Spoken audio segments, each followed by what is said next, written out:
Woman in the Yard, I have to say, has to be one of my favorite films Blumhouse has released yet.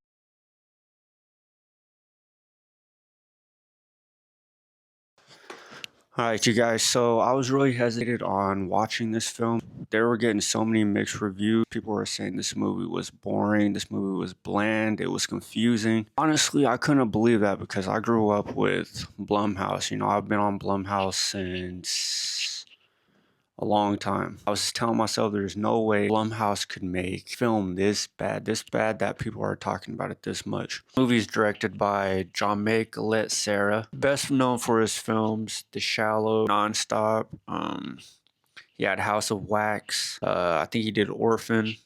Alright, so The Woman in the Yard. Let's do a quick overview of this film. Alright, so we have this character, Ramona, played by Danielle Deadwyler, overwhelmed with sadness after her husband dies in a car crash. She is left to take care of their two children all by herself in their farmhouse in the countryside. Her sadness quickly changes to fear when this ghostly woman in black shows up on her front lawn telling her, "Today's the day." As the mysterious woman creeps closer to the house, Ramona understands that she needs to keep her children safe from the evil woman who won't stop bothering them. Now, I just want to start off by talking about the storytelling of this movie because a lot of people didn't understand this movie and a lot of people were walked out confused. So I just want to break this down. So The Woman in the Yard was basically just a manifestation of Ramona's sadness after losing her husband in the car wreck. So pretty much this movie is just showing you her thoughts of wanting to escape this pain. For those who didn't understand the story, I don't blame the directors on how they told this story because I think the story was told great. It's a movie that's hard to pick up on at first if you're not really paying attention. But even if you are paying attention, this movie still plays out. It's a very slow burning film and really just a head twister.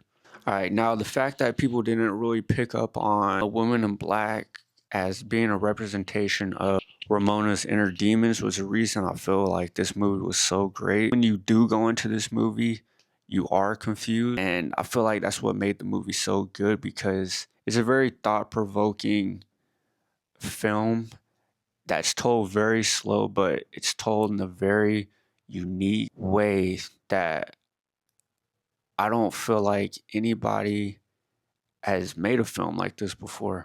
One of the things I liked about this movie was the fact that you can make this movie scary with a minimum amount of jump scares. I mean, this movie had like 2 or 3 jump scares. They only had me on one. But the fact that you can make this movie a scary and uneasy, eerie type of movie was very interesting to me. Now, let's talk about the cinematography of this movie. A lot of the cinematography from this movie actually brings in a lot of the eeriness and uneasy and unsettling elements to this movie. And I mean scariness as in the buildup of tension. I thought it played a nice touch just from certain scenes when the camera was kind of in a first point of view of Ramona's head as she's looking left and right. I just like how it shows that she was just scared and alone in this situation.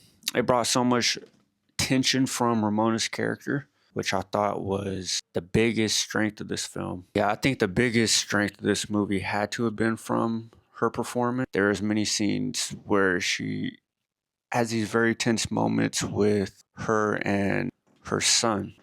Now, I'm not sure if this movie was intended to be emotional. I didn't catch on too many emotions watching this. Everything was moving so fast, but I thought that was unique because it just shows how disastrous your dark thoughts and just thinking can get. Now, I did love the effects of this movie. I love the whole uh flashback of Ramona's memory to the whole incident to where you see the glass shattering in the back. I thought that was very unique and powerful imagery. But there are also scenes where everything starts to just slows down and gets quiet as Ramona's going through her emotion. Now, I can see how this movie can heavily impact other filmmakers and directors. Um, because you can just see how this movie just takes a whole nother route in the horror genre. I mean, not only do we have daylight horror, we have a horror that's set in the daytime with the tension of this movie that can build up to uh fear, can see potentially holding up in the future.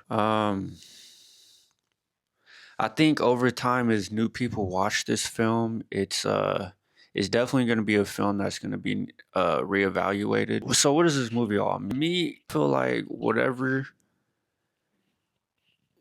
you call for, you get. You know, if you ask for something, you're going to get that. No matter on how you ask for it, if you ask for something, it's going to come to you. I thought the themes of how they told depression and grief were very interesting to me. I mean, I don't think I've ever seen a horror movie ever speak on grief and depression in a way that this film has. It's not going to be for everybody. For me, I personally enjoyed the film. I gave it 4 out of 5 stars. If you're into thought-provoking movies, movies that have you walking out of the theater still thinking about the film, then I would recommend this film for you. All right, you guys, that was my review on The Woman in the Yard. You guys watch it? Did you like it? What did you think of it? Let me know in the comments. And I feel like this is going to be a discussion that's going to go on for the next couple weeks. And I'm in. All right. Thank you guys for watching, and I'll catch you guys in the next scare.